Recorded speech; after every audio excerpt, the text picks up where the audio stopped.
Well,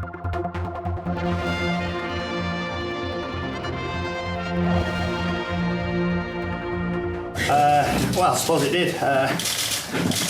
It was a new day, you know. I was been busy all week, and I was struggling a little bit and with my other bikes, not through anybody's fault, but I just didn't, you know, slow at the start, losing a bit of time, and then I just thought to myself, well, I've been around at 131.6 or whatever before. I just need to find that form that I had a couple of years ago. There was no excuses. The bike was still as good. The team was 1,000,000% behind me.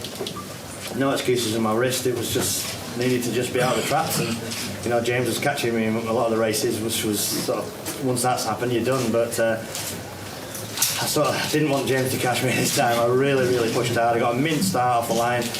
You know, I mean, even off the start line, you can lose half a second. I wasn't losing any time off the line. I was just head down and push hard as I could, and yeah, just it was nip and tuck all the way. There was.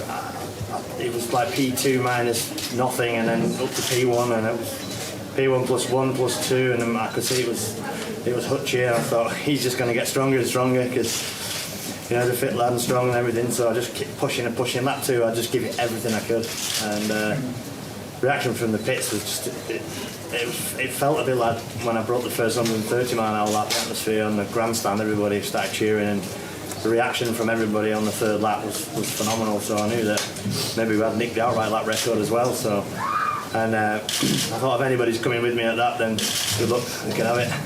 Because I had nothing left on lap 2. I pushed so hard, and boys got me in and out of the pits, fantastic. And I believe Hutchie went straight on at signpost and stuff, so which buggers the race up at that level. But yeah, great pit stop.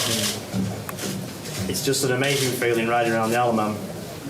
And also some longest, hardest track in the world with a 17, 18 second lead on the last lap. It feels really sweet, but I really enjoyed that. And there just seems to be thousands of people out there. Never seen so many people in the hedges and everything, and you know, they were cheering us all around. And I think it's all something pretty special from all the top riders. Just like to thank them, all the marshals, everybody else, all the medics. It's been a tough week, but that was an awesome race, and you know, massive thanks to all my team. Julian, Leighton, boys on the pit board, everybody behind me who still believed I could win. Probably doubting myself a little bit, to be honest, through the week, but they said, you know, you can still do it, just do what you do. And you know, Neil Tuxworth and Robert Waterstone from Honda still believed I could do it, so I just pushed as hard as I could, and here we are, 17 TT wins, 23 TT wins. I just can't believe it, really, to be honest. It's just, I'm an old codger now, but a bit of belly on around the old waist and stuff, but you know, it was, my bike worked awesome today, and all my 19 years of experience, I stuck it all into those 4 laps, and the big silver lady next to me with my name on it again. Awesome. Absolutely. Maybe we'll need a doctor about 5 o'clock in the morning.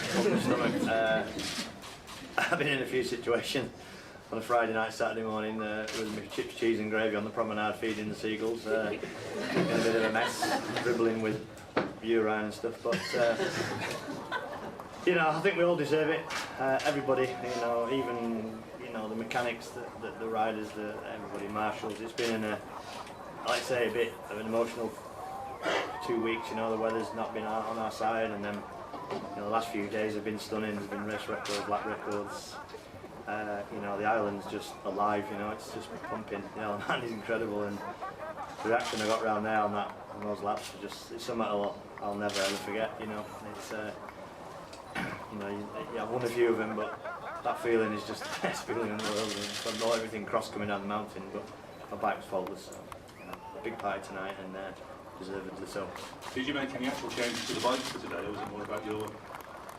Well, we did actually. We did quite a few things in those practice laps. We changed the tyre compound of all things, just the rear tyre compound. We changed the shock, didn't like that, went back to our original setting, and you know, we just put the slightly harder rear tyre on, and which is the tyre that Bruce won on in the first race. And I thought, well, there's nothing else we can do, you know. I mean, the Honda might not be the fastest, it's not the slowest, but it was a sweet handling thing. It should be. It's an old bike now, so we got the best out of it. You know, I know how it reacts to everything. Just needed to. It was funny. I felt like I was riding harder on Sunday to get nowhere, and without sounding smart, it felt a little bit easier really to go faster on the bike. But you know, conditions are perfect, loads of grip, rubber down, and you know, awesome pit stop again, like I said earlier, and you know, I don't know where it's all going to finish really. I thought I'd be finished by now, but to win that, I don't know where it come from, but fantastic. You draw level with Mike Aylward on 7 senior TT wins. Just the lap record mean that much to you? You know, it's the icing on the cake. Obviously, if you broke the lap record and not won the race, you'd be a bit disappointed. You know, I think you did it in a twin race. You know, and James finished second, so it doesn't feel that great when you go that fast and not win. But I believe he did 132.8, did he? He did, and in fact, if we go back to before you slowed down for the pit stop, Crumpnamona to Crumpnamona, you were 17 minutes 00.046, less than 500ths of a second operating the 17-minute barrier. Well, yeah, that's pretty cool, isn't it? Yeah, I mean, you don't get any prize money for that, but it looks good. Yeah, I mean, it's just unbelievable. You know, I did 31.6 a couple of years ago in that Joe Dunlop tribute. You know, we beat Michael in 2013.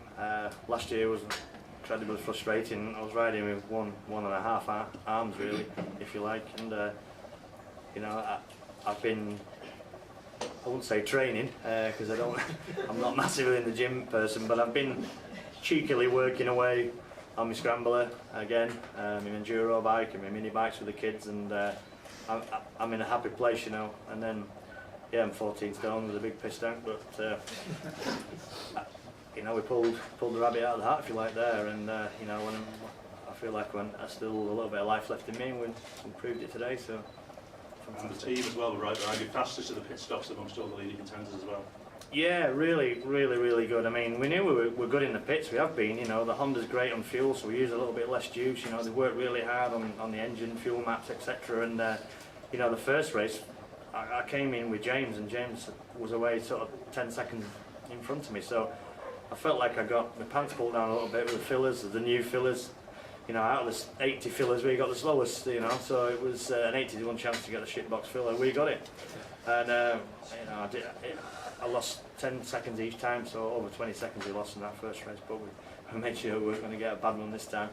And, you know, the boys were really sharp. I come in the pits as hard as I could on the brakes and, you know, limiter on. And, you know, I've been done for speeding in the pits a couple of years ago as well, so I wasn't going to make sure, you know, I didn't do that again. But boys are mega. Julian on the rear wheel. Faultless, Leighton, you know, I love Leighton, he's like my brother, and he just whispers a few little cheeky words in my ear about, you know, I'm getting on the race, you know, and, you know, just clean the screen. Mark Hanna as well has worked me in the super stop bike this week, and, you know, they got me out on the way, and sweet pit stop. So. And the crowd reaction to that record lap when you came in, and all around the course, must have been amazing. Oh, it was unbelievable. It's something I'll never ever forget. I'll never ever forget that. You know, the reaction from the first 1:30 in 07 was big, but that was huge. You know, that was I nearly flipping. I was nearly crying. You know what I mean? I couldn't believe it, and it's hard to keep your concentration as well. You know, the selfie sticks hanging over walls now. There's all sorts going on, and programs waving, and just people in every vantage point were stuffed around the Isle of Man.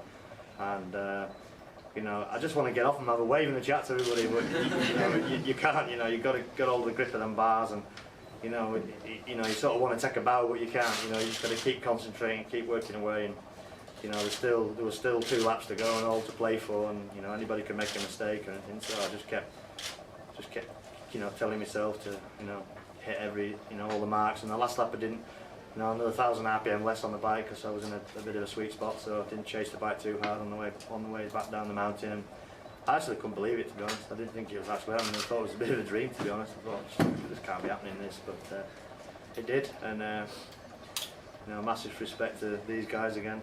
You know, the competition this week's been incredible. You know, I've given it. You know, I'm absolutely knackered at the moment. You know, I give it everything in that one. Probably a good job it won 6 laps because Hutchie probably would have been back at me because he's a fit young fella. And but you know, I got it, so I'll take it.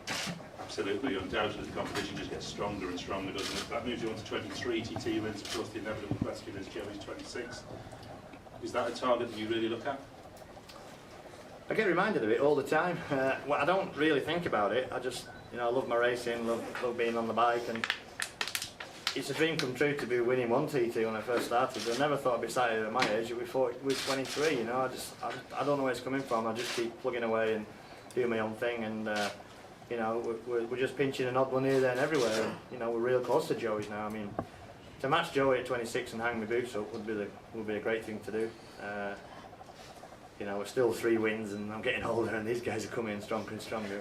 But you know, we'll just have a good sit down with the family. You know, sit down with all my sponsors. You know, a lot of loyal sponsors been with me for a lot of years, and Honda's a manufacturer, and see if they still believe I can win, and if they get behind me again, and everybody does. We'll, you know, I don't want to retire. I just love racing my bikes too much. It's just hard. It won't let go of me, this place, this PT track. It's got hold of me. It's like a drug, and it won't let go. But we'll see.